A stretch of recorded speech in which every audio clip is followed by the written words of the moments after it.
बातें करते हम खेतों की और उसके रखवाली की, बाग बगीचा फल फूलों और फसलों की हरियाली की। हम बीजों की बातें करते उत्तम जल संसाधन की, हम तकनीकी बातें करते फसलों के उत्पादन की। हर किसान का सपना सच हो जीवन सुखद बनाने को, गाँव-गाँव के हर आंगन का प्यारा सा ये दर्शन। कृषि दर्शन, कृषि दर्शन, कृषि दर्शन, कृषि दर्शन, कृषि दर्शन, कृषि दर्शन, कृषि दर्शन, कृषि दर्शन। किसान भाई बहन मन नमस्कार, जोहार। कृषि दर्शन कार्यक्रम में रौरमन के बहुत बहुत स्वागत है। स्वागत रही और रहेला। मगर किसान भाई बहन मन एगो सावधानी रौरमन के बरते के है, वो जरूरी है कि देखो कोरोना एखन ख़त्म नहीं भेलक तनिकन कम हो जा है, से ले रौरमन आपन और अपन छुआ मन कर विशेष ध्यान देव और 2 गज कर दूरी बनाए के रखू, मास्क पहनू और सैनिटाइजर से हाथ के धोऊ। तो किसान भाई बहन मन अपन कार्यक्रम के हम आगे बढ़ा थी और आगे बढ़ा कर आगे चलू हमरे देखा थी कृषि समाचार। नमस्कार, कृषि समाचार में आपका स्वागत है। मैं हूं अर्चना। आइए देखते हैं आज कृषि समाचार में क्या है खास। मुख्यमंत्री पशुधन विकास योजना अनुदानित दर पर देता है पशु आहार। नस्ल सुधार हेतु ब्लैक बंगाल बकरी का बीटल नस्ल के बकरे से कराएं क्रॉस। कंपोस्ट निर्माण को आसान करता है प्लास्टिक टेट्रा बर्मी बेड। बेहतर पशुपालन एवं दुग्ध उत्पादन के लिए अच्छा और पौष्टिक पशु आहार एवं पूरक आहार की उपलब्धता सुनिश्चित करना बहुत जरूरी है। इसी बात को ध्यान में रखते हुए राज्य सरकार मुख्यमंत्री पशुधन विकास योजना के अंतर्गत संतुलित पशु आहार, मिनरल मिक्सचर और शीतवर्धक इत्यादि अनुदानित दर पर पशुपालकों को देने का कार्यक्रम चला रही है। इस कार्यक्रम का लाभ अधिकतम 10 या उससे कम दुधारू रखने वाले पशुपालकों को दिया जाता है। इच्छुक पशुपालक ग्राम सभा की अनुशंसा के साथ जिले के गव्य विकास पदाधिकारी के पास आवेदन कर सकते हैं। हमारे झारखंड में बकरी पालन हेतु ब्लैक बंगाल नामक नस्ल की बकरी बहुत अच्छी मानी जाती है और झारखंड के बहुत से क्षेत्रों में इसका पालन भी होता है। बकरी पालन से बेहतर लाभ प्राप्ति के लिए पशु विशेषज्ञों की सलाह है कि ब्लैक बंगाल बकरी का बीटल नस्ल के क्रॉस कराया जाए तो आने वाली नस्ल ज्यादा लाभकारी सिद्ध होगी।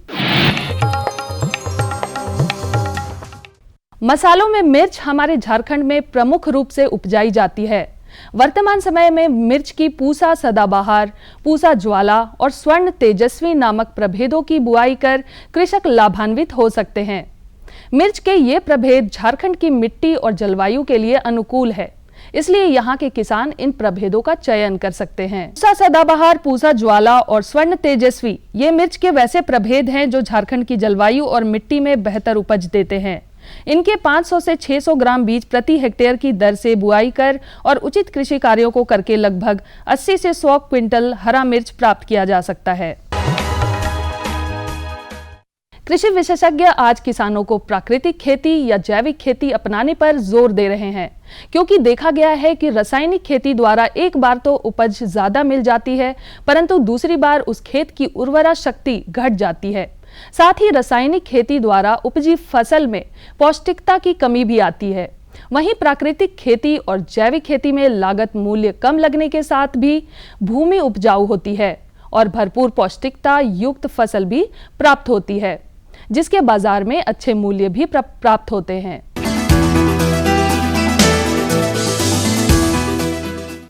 बर्मी कंपोस्ट बनाने के काम को सुविधाजनक तरीके से करने के लिए किसान प्लास्टिक से निर्मित प्लास्टिक टेट्रा बर्मी बेड की सहायता ले सकते हैं।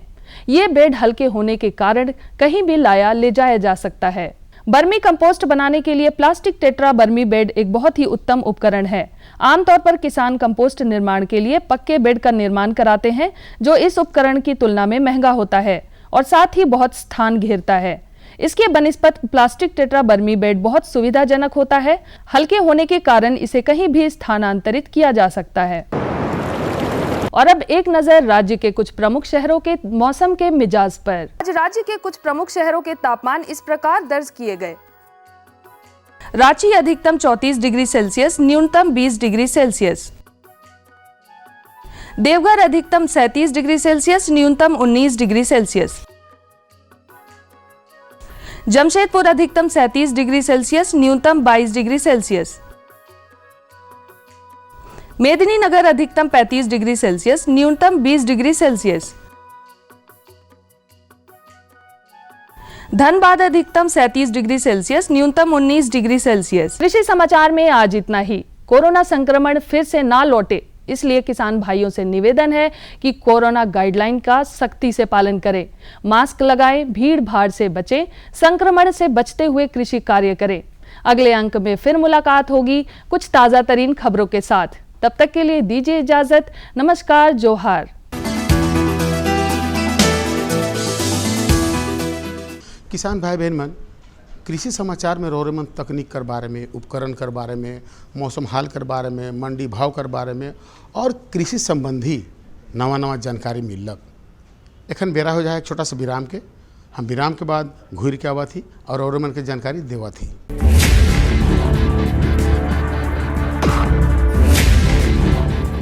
भोजन, जल और शुद्ध वातावरण हमारे जीवन का मुख्य आधार है और कृषि इसका मूल स्तंभ।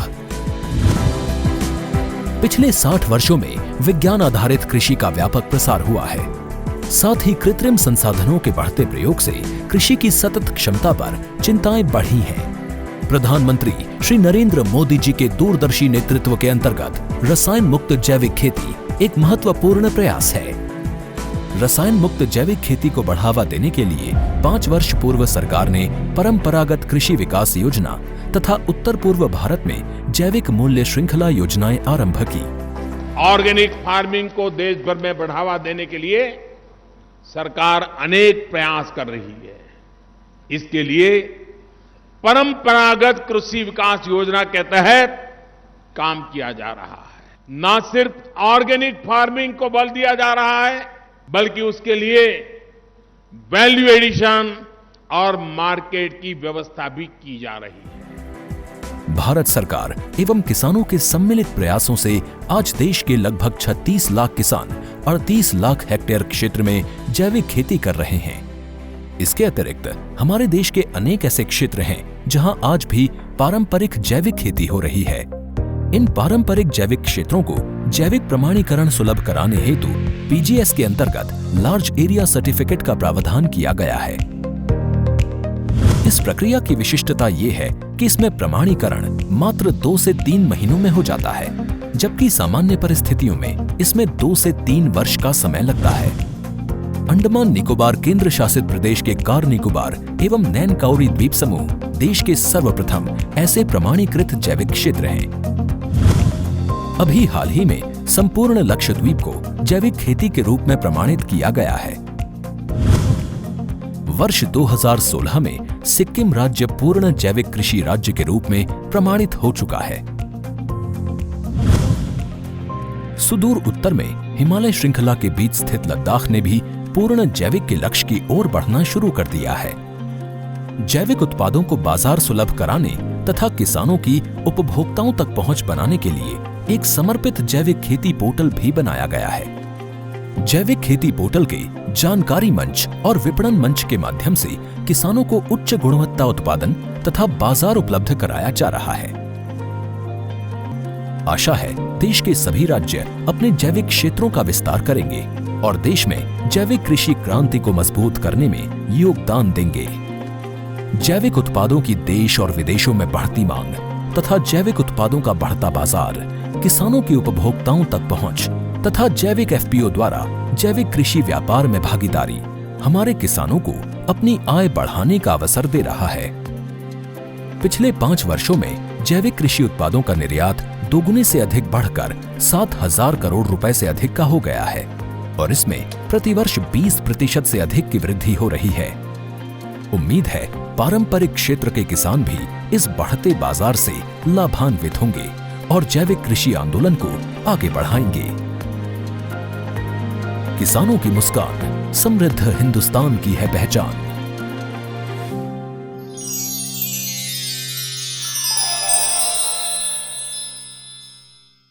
विराम के बाद रौरेमन के एक बार फिर से स्वागत है। तो चलू अपन कार्यक्रम के आगे बढ़ा थी जानकारी को ओर। आज का जो जानकारी है बहुत सुंदर है, बहुत बेस है। ये जानकारी है अजोला घास कर खेती। तो किसान भाई बहन मन, अजोला घास कर खेती जो है वो गर्मी में चारा के दूर करे ले बहुत ज़रूरी है। मकील अजोला घास कर खेती कर बारे में जानकारी जो है कि अजोला घास कर खेती कैसे होएला, कब होएला और इके कैसे करे ना, इकर कियारी कर लंबाई, चौड़ाई और गहराई कर बारे में जानकारी चाहिए। तो चलू हम चलत ही रौरेमन के सीधे फीचर कर माध्यम से इकर जानकारी रौरेमन के दिवा थी। अजोला पशुओं के हरे चारे के रूप में प्रयोग किया जाता है। इससे दुधारू पशुओं के दूध उत्पादन की क्षमता तो बढ़ती ही है, साथ ही पशुओं की प्रजनन क्षमता को भी बढ़ाता है। अगर कोई किसान इसकी खेती करना चाहे तो जून जुलाई में इसकी शुरुआत कर सकते हैं। इसकी मांग भी काफ़ी ज़्यादा होती है क्योंकि दुधारू पशुओं के लिए काफ़ी फायदेमंद है। सर, सबसे पहले तो हम आपसे ये जानना चाहेंगे कि अजोला घास की जो खेती तो कैसे करेंगे, ये तो हम जानेंगे, लेकिन अजोला घास की उपयोगिता क्या है, उसका महत्व क्या है? अजोला एक तरह का फर्न है जिसको हम लोग कह सकते हैं, और ये नॉर्मली आप देखेंगे कि धान के खेतों में भी हरे हरे जो आपको मिलते हैं वही एजोला है। और पहले एजोला की खेती नहीं की जाती थी, लेकिन इनकी पौष्टिकता को देखते हुए अभी जो है कि ये प्रूफ किया गया है वैज्ञानिकों के द्वारा कि एजोला जो है पशुओं को खिलाने में काफ़ी लाभदायक हो सकता है और ये पोषक तत्व का बहुत ही अच्छा सोर्स है। तो एजोला की यदि बात करते हैं तो एक हरा रंग का एक फर्न है जो नॉर्मली खेतों में आप देखेंगे पाया जाता है, लेकिन इसको हम लोग उपजा भी सकते हैं, मतलब इसको हम लोग कल्चर कर सकते हैं। कल्चर करने के लिए बहुत ही आसान तरीका है, हमारे बहुत सारे किसान भाई इसको कर भी रहे हैं। इसमें एक 6x4 का एक टैंक जैसा बनाना है, 6x4 का 6x4 जो है फीट का एक टैंक बनाना है। वो लगभग 6 इंच गड्ढा कम से कम होना चाहिए, उसमें नीचे में मिट्टी हो और उसमें गाय का गोबर वगैरह उसमें डाल करके तैयार किया जाता है। और उसमें लगभग 1 लीटर जो है कल्चर उसमें अगर डाल देते हैं तो धीरे धीरे एजोला आपका उसमें तैयार होता जाएगा। और सबसे बड़ी बात है कि जब एजोला तैयार जब होती है तो किसान उसको निकाल करके पशुओं को खिलाते जाते हैं और फिर से वो एजोला उसमें तैयार हो जाता है। अजोला वास्तव में एक अति पोषक छोटा जलीय फर्न यानी पौधा है जो स्थिर पानी में ऊपर तैरता हुआ होता है। अजोला को घर में हौदी बनाकर तालाबों, झीलों, गड्ढों और धान के खेतों में कहीं भी उगाया जा सकता है। कई किसान इसको टबों और ड्रमों में भी उगा रहे हैं। ये पौधा पानी में विकसित होकर मोटी हरी चटाई की तरह दिखने लगती है। सभी प्रकार के पशुओं के साथ साथ अजोला मछलियों के पोषण के लिए भी बहुत उपयोगी होता है। तो ये जो पोषक तत्व है प्रोटीन का, ये हमारा एजोला जो है प्रोटीन का बहुत ही अच्छा सोर्स है। ऐसा देखा गया है कि इसमें 25 से 30% प्रोटीन होता है। और अगर हम इसको दाना मिश्रण में प्रोटीन के जगह एजोला अगर मिक्स करते हैं तो पशुओं में उत्पादन क्षमता, प्रजनन क्षमता, बढ़ने की क्षमता ये काफ़ी अच्छी होती है। और पोषक तत्व से कमी से होने वाली जो पशुओं में बीमारियां होती है उससे भी इसका हम बचाव कर सकते हैं। बिल्कुल। अच्छा, एक चीज़ मैं जानना चाहूँगा, जैसा कि आपने बताया कि अजोला टैंक में इस तरह से तैयार किया जाता है, लेकिन एक बार जिसे डाल के उसमें फिर से लिया जा सकता है। बिल्कुल। तो ये जो क्रम जो है वो कितने दिनों तक चल सकता है? ये एजोला का जो उत्पादन है ये हम लोग जैसे कि एक बार हम लोग एजोला कल्चर डाल दिए तो उत्पादन होता ही जाएगा। सिर्फ आपको मेंटेन करना है, पानी उसमें मेंटेन होना चाहिए, बीच बीच में आप गोबर का जो खाद है वो डालते रहें। कल्चर अगर पुराना ज़्यादा हो गया तो फिर से फ्रेश कल्चर आप डाल दें। तो इस तरह से जो हमारे किसान भाई कई बार उससे एजोला निकाल करके उसको जब देखें कि उत्पादन में कमी हो रही है तो आप फ्रेश कल्चर, फिर से फ्रेश पानी, फ्रेश कल्चर डाल के फिर से उसकी उत्पादन को आप बढ़ा सकते हैं, उस उत्पादन कर सकते हैं। साथ ही साथ धूप की उपलब्धता भी उसमें होनी चाहिए, बहुत ज़्यादा धूप नहीं चाहिए लेकिन धूप भी होना चाहिए जिससे एजोला का उत्पादन जो है वो अधिक होता है। कृषि विशेषज्ञ कहते हैं कि जो किसान पशुपालन के लिए अजोला का उत्पादन करना चाहते हैं वो ईंट से घेर कर प्लास्टिक के इस्तेमाल से इसकी क्यारी बना सकते हैं या फिर हौज बनाकर अजोला का उत्पादन कर सकते हैं। वैसे तो अजोला नम जमीन पर भी जिंदा रहता है, पर सही पौष्टिक तत्वों से भरपूर अजोला के लिए जमीन की सतह से ऊपर 5 से 10 सेंटीमीटर जलस्तर की जरूरत होती है। इसके लिए तापमान 25 से 30 डिग्री होना चाहिए। अगर इसको बड़े पैमाने पर कर सकते हैं तो गाय में भी आप दे सकते हैं। गाय में भी आप प्रतिदिन इसको लगभग आप 200 ग्राम 250 ग्राम से आधा किलो प्रतिदिन आप गाय में इसको दे सकते हैं। तो गाय में आप देखेंगे कि जैसे ही आप एजोला आप डालना शुरू किए उसकी दूध उत्पादन में बढ़ने लगती है, साथ ही साथ उसके शारीरिक विकास में भी। तो इसी तरह से गाय में भी, शूकर में भी, जो भी पशुपालन कर रहे हैं, एजोला सभी के लिए उपयुक्त है, क्योंकि ये प्रोटीन का सोर्स है और प्रोटीन का बहुत ही अच्छा सोर्स होने के कारण, ताज़ा होने के कारण, और इसमें जो देखा जाता है कि इसमें पशुओं के लिए काफ़ी लाभदायक होता है। और पशु में ये जो है कि उत्पादन जो खर्च होता है उसको भी कम करता है। जैसा मैंने बताया कि प्रोटीन का खर्च जो है पशु का दाना में, प्रोटीन सबसे महंगा सोर्स है और एजोला से हमें प्रोटीन मिलता है। तो ये सस्ते प्रोटीन का सोर्स है पशुओं के लिए। तो अगर पशुपालक इसको अपनाते हैं तो देखा जाता है इसकी उत्पादन क्षमता, जो उत्पादन जो खर्च है उसमें कमी आएगी और उनको ज़्यादा फायदा होगा। कुछ खास बातों का ध्यान रखना इसमें बहुत जरूरी होता है। कियारी में जलस्तर को 10 सेंटीमीटर तक बनाए रखें। प्रतिदिन 15 से 20 किलोग्राम अजोला की उपज प्राप्त करने के लिए 20 ग्राम सुपर फॉस्फेट और 50 किलोग्राम गोबर का घोल बनाकर प्रति माह कियारी में मिलाना चाहिए। प्रत्येक 3 महीने के बाद अजोला को हटाकर पानी और मिट्टी बदलें और नई कियारी के रूप में दोबारा पुनर्संवर्धन करें। तो बताओ, ये जानकारी पाए के रौरे मन कैसे लगलक? भाई बेस जानकारी है नहीं। अब रौरे मन के हरा चारा कर कमी नहीं होगी, है नहीं? तो चलो अपन कार्यक्रम के आगे बढ़ा थी। दूसर जानकारी है वो बहुत सुंदर है कि ओल के खेती से आर्थिक लाभ। तो रौरे में तो जानबे करेला कि ओल जे है उस सब्जी तो बहुत स्वाद लगबे करेला, ओकर अचारो बनेला, मकिल ओकर खेती से आर्थिक लाभ कैसे होवेला एकर बारे में तो कहे कर मतलब है कि ओल के खेती जो किसान भाई बहन मन करे ना, वो देखो कि कम जगह में और आम अमरूद कर बागान में भी हो सकेला और कम लागत में अधिक मुनाफा होवेला। तो चलू इकर जानकारी हम लेवा थी हमारे कर जो विशेषज्ञ साहब हैं उनकर से। सबसे पहले खेत का चुनाव बहुत ज़रूरी है। इसमें समतल ज़मीन होना चाहिए और जिस ज़मीन में पानी नहीं लगता हो, थोड़ा ऊपरी ज़मीन हो, वैसे खेत में ओल की खेती की जानी चाहिए। खेती के लिए सबसे ज़रूरी है गड्ढा तैयार करना। ओल की खेती के लिए गड्ढा 1.5 बाई 1.5 बाई 1.5 यानी 1.5 फीट गहरा, 1.5 फीट चौड़ा, 1.5 फीट लंबा गड्ढा तैयार किया जाता है। सबसे पहले गड्ढा तैयार करके उसका मिट्टी बाहर निकाल दिया जाता है, जिससे होता क्या है कि गड्ढा का नीचे वाला जो पोर्शन है, नीचे वाला भाग में भी हवा और धूप का मात्रा भरपूर चला जाता है और 8 से 10 दिन वो मिट्टी को सूखने के लिए छोड़ देना चाहिए। उसके बाद उसमें गोबर खाद 5 केजी से 6 केजी तक मिला करके और छोड़ देते हैं उसको। इसके साथ साथ झारखंड के मिट्टी में दीमक का प्रकोप भी होता है। इसके लिए क्लोरोपाइरीफॉस दवा 50 ml करीब 250 ग्राम बालू में मिला करके और मिट्टी में मिला दिया जाता है। कंद के रूप में इसका बीज जो है सो कंद के रूप में लगता है। तो बीज जो है यदि आप उत्पादन के लिए कर रहे हैं, मतलब चाह रहे हैं कि व्यावसायिक स्तर पे हम बहुत ज़्यादा ओल की उत्पत्ति करें, तो उसके लिए आधा किलो का ओल का कंद लेते हैं हम लोग, है ना।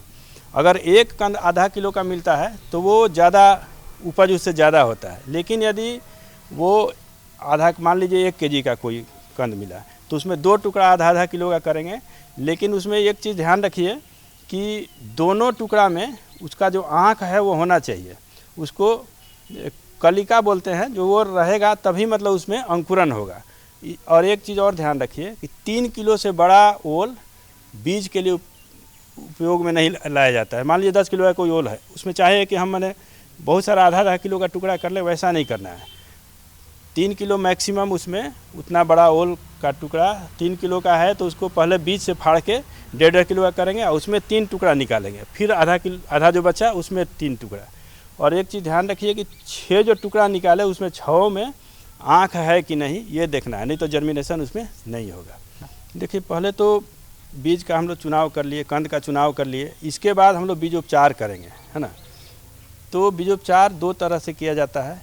एक है इमिनासेन करके एक दवा, इमिनासेन 6 करके एक दवा है, उसको 2 ग्राम प्रति लीटर पानी में डाल के और स्ट्रेप्टोसाइक्लिन आधा ग्राम उसके साथ मिला के और घोल बना लेते हैं, और उस घोल में इस कंद को 15 से 20 मिनट के लिए छोड़ दिया जाता है। इसके बाद निकालते हैं। एक तो तरीका ये हो गया, और दूसरा है आजकल एक नया तरीका शुरू हुआ है जिसमें कि ताज़ा गोबर का घोल बनाते हैं और उसमें बेवेस्टिन 2 ग्राम प्रति लीटर पानी में मिला के, मतलब उसी गोबर वाले घोल में मिला देते हैं, और उसमें ये जो कंद है जिसको हम लोग बीज के रूप में प्रयोग करेंगे, इसको 15 से 20 मिनट तक या करीब आधा घंटा तक छोड़ देते हैं। इसके बाद पुनः उसको निकालते हैं और छाया में 15 से 20 मिनट सुखाते हैं, और तब उसको हम लोग खेत में ले जाते हैं लगाने के लिए। उसमें जब हम लोग गड्ढा के पास उसको ले गए तो वहाँ से लगाने की प्रक्रिया शुरू होती है। उसमें क्या करते हैं कि पहले जो हम लोग मिट्टी जो बाहर निकाले थे उसमें गोबर खाद ये सब मिलाए थे, पहले नीचे थोड़ा सा उसको बिछा देते हैं। इसके बाद कंद को डालते हैं। कंद एकदम नीचे नहीं होना चाहिए, सबसे बॉटम में पेंदी में नहीं होना चाहिए, करीब करीब बीच से या थोड़ा ऊपरी पोर्शन में होना चाहिए। और इसके बाद उसको भरते हैं, वो जो मिट्टी है और जो क्लोरोफाइरिफॉस हम लोग मिलाए थे उसके साथ मिला के उसको हम लोग भर देते हैं, और थोड़ा ऊपर तक भरते हैं, इसलिए कि जब पानी पड़ेगा तो वो नीचे बैठने का संभावना रहता है, इसलिए उसको हम लोग ऊपर तक भरते हैं। और इस तरह से पूरे गड्ढे को हम लोग उसमें एक आधा किलो का हम लोग कंद लगाते चले जाते हैं। और प्रत्येक गड्ढा से माने पौधा से पौधा के बीच की दूरी 2.5 फीट होनी चाहिए। अब आते हैं उर्वरक का, रासायनिक उर्वरक के प्रयोग पे। उसमें NPK का प्रयोग किया जाता है जिसकी मात्रा 100 मतलब नाइट्रोजन हो गया 100 kg प्रति हेक्टेयर का हम दर बता रहे हैं, और 60 kg हो गया फास्फोरस, और पोटास हो गया 80 किलो। लगाते समय हम लोग नाइट्रोजन आधा डालते हैं यानी 50 kg, फास्फोरस पूरा का पूरा हम लोग डाल देते हैं 60 kg जो है मात्रा, लेकिन वो जो पोटास है वो भी हम लोग आधा डालते हैं यानी 80 किलो में 40 किलो डालते हैं, पहला उसी समय डाल दिए। इसके बाद 30 से 35 दिन बाद वो जो 50 kg नाइट्रोजन जो बचा हुआ है उसमें से 25 kg हम लोग उस समय डालते हैं, और फिर पोटास भी 20 किलो डालते हैं। अब हमारे पास 20 किलो पोटास बच गया और 25 किलो नाइट्रोजन बच गया। ये 60 से 70 दिन बाद पुनः हम लोग उस खेत में डाल देते हैं। अच्छा, और सिंचाई की जहाँ तक प्रश्न है तो सिंचाई कब करना आवश्यक हो? देखिए, मतलब गर्मी में यदि आप लगाते हैं, मार्च से मई के बीच में यदि लगाए हैं तो सिंचाई करनी होगी, ठीक है, लेकिन बरसात के सीज़न में सिंचाई की इसकी ज़रूरत नहीं पड़ती है।